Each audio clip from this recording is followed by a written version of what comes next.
Hi friends, welcome to my SLV cyber Kannadiga YouTube channel.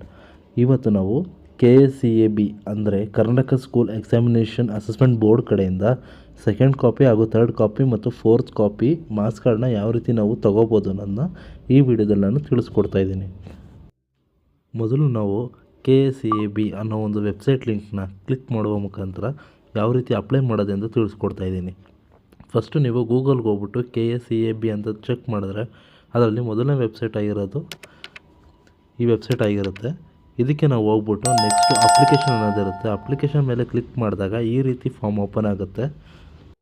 Next ಇದಾದಮೇಲೆ ಅಲ್ಲಿ select the service ಅಂತ ಇರುತ್ತೆ. ನಿಮಗೆ ಎಷ್ಟನೇ ಕಾಪಿ ಬೇಕು ಅನ್ನೋದನ್ನ ನೀವು ಅಲ್ಲಿ ಸೆಲೆಕ್ಟ್ ಮಾಡ್ಕೋಬೋದು.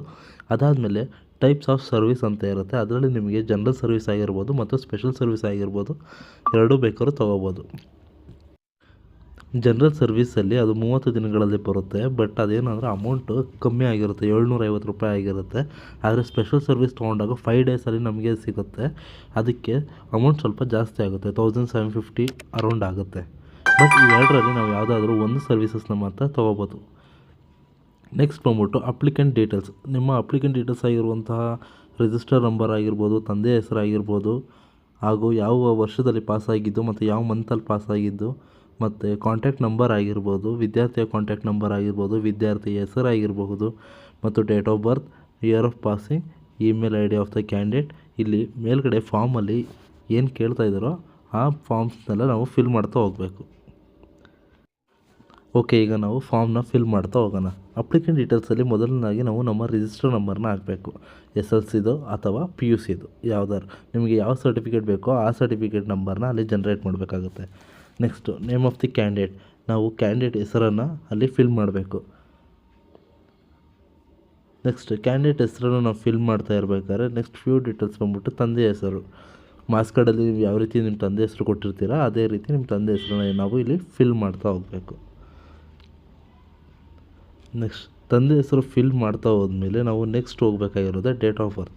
ನಮ್ಮ ಮಾರ್ಕ್ಸ್ ಕಾರ್ಡಲ್ಲಿ ನಾವು ಯಾವ ರೀತಿ ಡೇಟ್ ಆಫ್ ಬರ್ತ್ನ ಮೆನ್ಷನ್ ಮಾಡಿರ್ತೀವಿ ನಾವು ಅದೇ ರೀತಿ ಡೇಟ್ ಆಫ್ ಬರ್ತ್ನ ಇಲ್ಲಿ ಮೆನ್ಷನ್ ಮಾಡಬೇಕಾಗತ್ತೆ.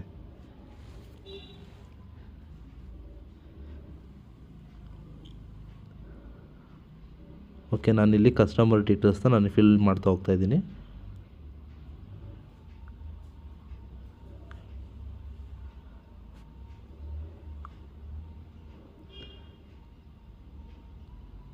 ಡೇಟ್ ಆಫ್ ಬರ್ತ್ ಆಗಿರ್ಬೋದು ಅಥವಾ ಹೆಸರಾಗಿರ್ಬೋದು ಅಥವಾ ರಿಜಿಸ್ಟರ್ ನಂಬರ್ ಆಗಿರ್ಬೋದು, ತಂದೆ ಹೆಸರಾಗಿರ್ಬೋದು, ಇದನ್ನೆಲ್ಲ ನಾವು ನೀಟಾಗಿ ಕೇರ್ಫುಲ್ಲಾಗಿ ಫಿಲ್ ಮಾಡ್ತಾ ಹೋಗಬೇಕಾಗತ್ತೆ. ಓಕೆ, ಈ ಡೀಟೇಲ್ಸ್ನೆಲ್ಲ ನಾವು ಫಿಲ್ ಮಾಡಿದ್ಮೇಲೆ ನೆಕ್ಸ್ಟು ಸ್ಟಡಿ ಸ್ಕೂಲ್ ಡೀಟೇಲ್ಸ್ ಕೂಡ ಫಿಲ್ ಮಾಡ್ತಾ ಹೋಗಬೇಕಾಗತ್ತೆ. ಡಿಸ್ಟ್ರಿಕ್ಟ್ ನೇಮ್ ಆಗಿರ್ಬೋದು ಮತ್ತು ನಾವು ಓದಿರುವಂಥ ಸ್ಕೂಲ್ ನೇಮ್ ಆಗಿರ್ಬೋದು, ಅಡ್ರೆಸ್ ಆಗಿರಬಹುದು, ಇದನ್ನೆಲ್ಲ ಕೆಳಗಡೆ ಫಾರ್ಮಲ್ಲಿ ಫಿಲ್ ಮಾಡಬೇಕಾಗತ್ತೆ. ಇದೆಲ್ಲ ಫಾರಮ್ ಫಿಲ್ ಮಾಡಾದಮೇಲೆ ಸ್ಟೆಪ್ 2ನೇ ಡಾಕ್ಯುಮೆಂಟ್ಸ್ ಅಪ್ಲೋಡ್. ಈ ಡಾಕ್ಯುಮೆಂಟ್ಸ್ ಅಪ್ಲೋಡು ಅಲ್ಲಿ ಗೌರ್ಮೆಂಟ್ ರೂಲ್ಸ್ ಪ್ರಕಾರ ಅವರು ಯಾವುದೇ ರೀತಿ ಇನ್ಸ್ಟ್ರಕ್ಷನ್ಸ್ ಕೊಟ್ಟಿದ್ದಾರೋ ನಾವು ಅದೇ ರೀತಿ ಅಪ್ಲೋಡ್ ಮಾಡಬೇಕಾಗತ್ತೆ. ರಿಕ್ವೆಸ್ಟ್ ಲೆಟರ್, ಅಫಿಡವಿಟ್ ಕಾಪಿ ಹಾಗೂ ಆಧಾರ್ ಕಾರ್ಡ್ ಮತ್ತು ಆಧಾರ್ ಡಾಕ್ಯುಮೆಂಟ್ಸ್ ಆಗಿ ನಾವು ಮಾರ್ಕ್ಸ್ ಕಾರ್ಡ್, ಈ ಮೂರನ್ನು ನಾವು ಅಪ್ಲೋಡ್ ಮಾಡಬೇಕಾಗತ್ತೆ. ನೆಕ್ಸ್ಟ್ ಇವೆಲ್ಲ ಅಪ್ಲೋಡ್ ಮಾಡಾದಮೇಲೆ ನಮಗೆ ಥರ್ಡ್ ಸ್ಟೆಪ್ಪಲ್ಲಿ ಮೇಕ್ ಪೇಮೆಂಟ್ ಅನ್ನೋದು ಶೋ ಆಗುತ್ತೆ. ಮೂರನೇ ಸ್ಟೆಪ್ಪಲ್ಲಿ ನಾವು ಮೇಕ್ ಪೇಮೆಂಟ್ ಯಾವ ರೀತಿ ಮಾಡಬೇಕು ಅನ್ನೋದನ್ನು ಈಗ ತೋರಿಸ್ತಾ ಇದ್ದೀನಿ. ಅಪ್ಲಿಕೇಶನ್ ನಂಬರ್ ನಮಗೆ ಏನು ಜನ್ರೇಟ್ ಆಗಿತ್ತೋ ಆ ಅಪ್ಲಿಕೇಶನ್ ನಂಬರ್ನ ಇಲ್ಲಿ ಫಿಲ್ ಮಾಡಬೇಕಾಗತ್ತೆ. ಫಿಲ್ ಮಾಡಾದಮೇಲೆ ನಮಗೆ ಕೆಳಗಡೆ ಡಾಕ್ಯುಮೆಂಟ್ಸ್ ತೋರಿಸುತ್ತೆ.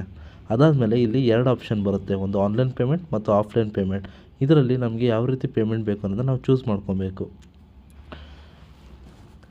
ಪೇಮೆಂಟ್ನ ಚೂಸ್ ಮಾಡಿದ್ಮೇಲೆ ನಾವು ಮೇಕ್ ಪೇಮೆಂಟ್ ಅನ್ನೋದ್ರ ಮೇಲೆ ಕ್ಲಿಕ್ ಮಾಡಬೇಕಾಗತ್ತೆ.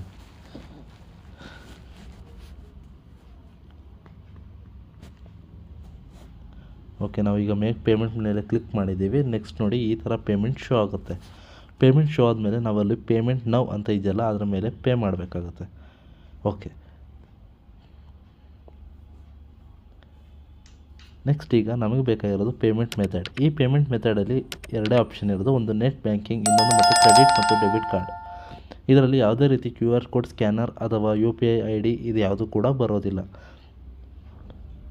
ನಾವು ನೆಟ್ ಬ್ಯಾಂಕಿಂಗ್ ಅಥವಾ ಕ್ರೆಡಿಟ್ ಕಾರ್ಡ್ ಇಲ್ಲ ಡೆಬಿಟ್ ಕಾರ್ಡ್ ಮುಖಾಂತರನೇ ಪೇ ಮಾಡ್ತಾ ಹೋಗಬೇಕಾಗುತ್ತೆ. ನಿಮ್ಮ ಹತ್ರ ಈ ಆಪ್ಷನ್ಸ್ ಎರಡೂ ಇಲ್ಲ ಅಂದರೆ ನೀವು ಹತ್ತಿರದ ಪೋಸ್ಟ್ ಆಫೀಸ್ಗೆ ಹೋಗಿ ನೀವು ಆಫ್ಲೈನ್ ಪೇಮೆಂಟ್ನ ಚೂಸ್ ಮಾಡಿಕೊಂಡು ಹೋಗಿ ಪೇ ಮಾಡಬೇಕಾಗತ್ತೆ. ಓಕೆ, ನಾನಿಲ್ಲಿ ಸ್ಪೆಷಲ್ ಸರ್ವಿಸ್ ತೊಗೊಂಡಿದ್ದೀನಿ, ಆದ್ದರಿಂದ ನನಗೆ 1750 ಅಮೌಂಟ್ ತೋರಿಸ್ತಾ ಇದೆ. ಇನ್ ಕೇಸ್ ನಿಮ್ಗೆ ಏನಾದ್ರು ಜನರಲ್ ಸರ್ವಿಸ್ ತೊಗೊಂಡ್ರಿ ಅಂದರೆ ನಿಮಗೆ ಓನ್ಲಿ 750 ರುಪೀಸ್ ಮಾತ್ರ ತೋರಿಸುತ್ತೆ.